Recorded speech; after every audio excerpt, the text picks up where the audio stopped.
bounds.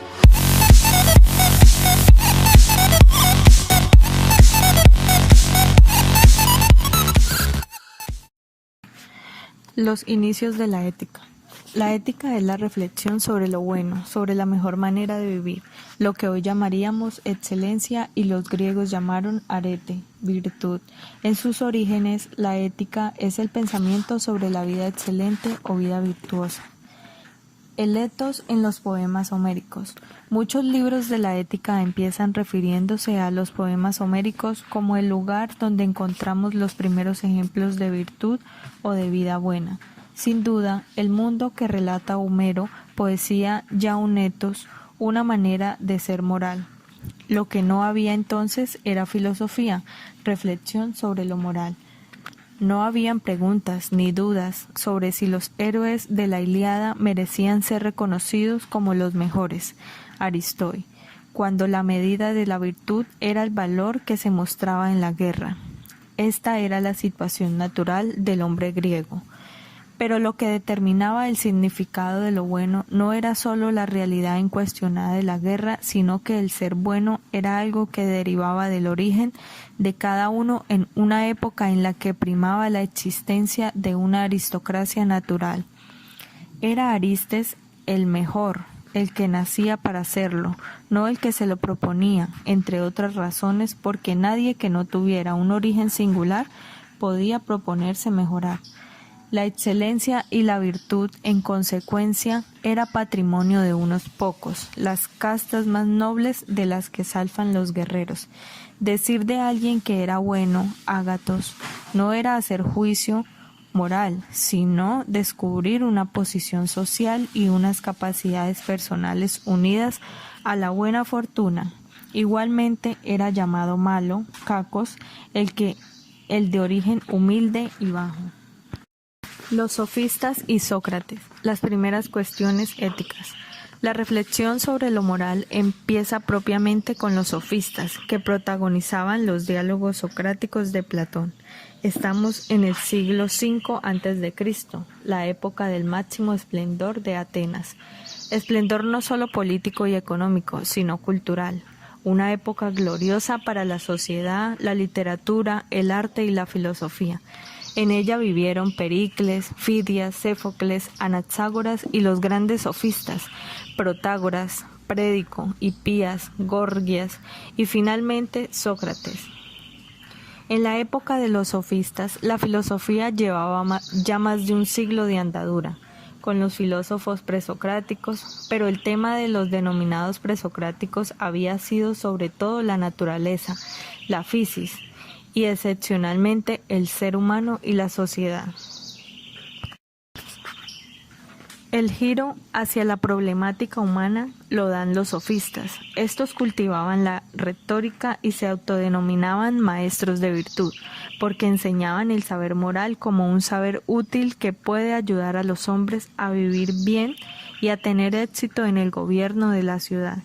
En la transmisión de ese saber fundamental, el dominio del lenguaje, de ahí el fervor por la elocuencia y la retórica. Los sofistas supieron aprovecharse de una sociedad en la que la religión no era un vehículo de cultura, no había una clase sacerdotal administradora de unos libros sagrados que cerraran el paso a la reflexión personal. Era además una sociedad que acababa de inventarse la democracia, donde todos los hombres libres tenían derecho a hablar, a cultivar el conocimiento y a participar activamente en el gobierno de la ciudad. Origen de la moralidad según Protágoras. Este nació en el año 485-411 a.C., en Abdera, colonia griega de Tracia. En el diálogo platónico dedicado a Protágoras se encuentra un texto fundamental como explicación del origen de la moralidad. En dicho diálogo, el sofista Protágoras trata de convencer a Sócrates de la convencionalidad de la política y la moral, echando un mito muy conocido, el mito de Prometeo. Una vez que Zeus creara la tierra y la poblara de seres vivientes, se dio cuenta de que éstos necesitaban recursos varios para defenderse de las adversidades y poder sobrevivir. A tal fin que envió a Epimeteo a la tierra para que dotara a las distintas especies de lo más apropiado en cada caso para desenvolverse. Pero Epimeteo no era muy listo y calculó mal. Repartió de los dones que disponía de forma que agotó todos los recursos en los animales y dejó al hombre desnudo y protegido. Es entonces que Zeus envía a Prometeo a la tierra para que otorgue al hombre un elemento indispensable, el fuego. Prometeo así lo hace y los humanos adquieren las habilidades necesarias para protegerse del frío, defenderse de los animales, procurarse la alimentación que el cuerpo requiere. Con el fuego, el hombre adquiere la técnica para sobrevivir, pero la técnica se muestra enseguida insuficiente. Al hombre le falta algo más, le falta el sentido de la convivencia. Zeus observa alarmado que los hombres se pelean y amenazan con destruirse unos a otros. Para evitarlo, recurre a Hermes y lo envía también a la tierra con un mandato: que distribuya entre los humanos el sentido moral y la justicia. Aidos y Dike. Ante la pregunta de Hermes en busca de precisión, ¿cómo debo hacer el parto? ¿Debo dar ambas virtudes a todos por igual o las virtudes morales se reparten como están repartidos los conocimientos? Unos son médicos, otros agricultores, otros militares.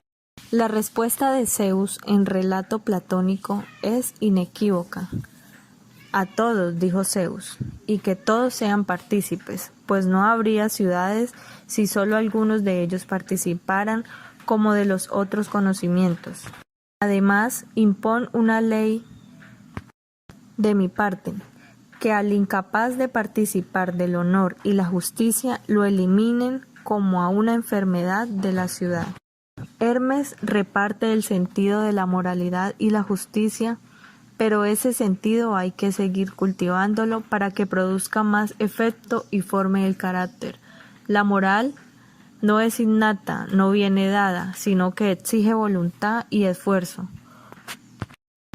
Como podemos ver, algo se ha avanzado con respecto al ethos homérico. En efecto, la virtud ya no es patrimonio de lo que por naturaleza son nobles, sino algo que todos los ciudadanos pueden adquirir si se esfuerza en ello. Sócrates, el conocimiento de la virtud. Sócrates nació en el año 470-399 a.C. en Atenas, hijo del escultor Sofronisco y de la comadrona Fenareta. El método sarcótico. Las cuestiones éticas que preocupan a Sócrates son las mismas sobre las que reflexionan los sofistas, pero él las aborda con otro método, el de las preguntas desconcertantes, con el fin de poner en evidencia la ignorancia de sus interlocutores, haciendo ver que nadie sabe en el fondo lo que cree saber. El método propiamente socrático, el que nos explica cómo entiende el conocimiento,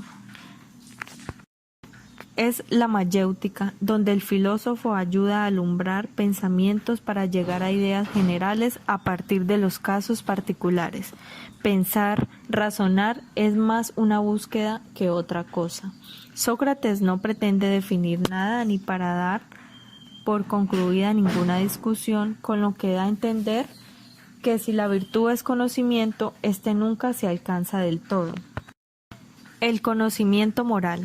El conocimiento moral, en concreto, requiere una búsqueda común, la que propicia el diálogo, pero sobre todo requiere el esfuerzo del conócete a ti mismo.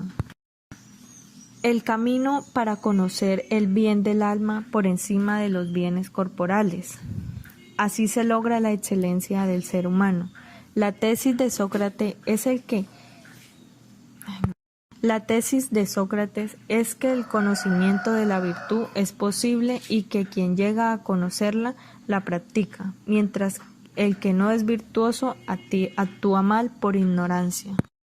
Sócrates es condenado a muerte porque incomoda al Estado ateniense, que le causa formalmente. Sócrates es condenado a muerte porque incomoda al Estado ateniense, que le acusa formalmente de no honrar a los dioses patrios y de pervertir a la sociedad, siendo el mejor ejemplo de su concepción del conocimiento moral. Bounds.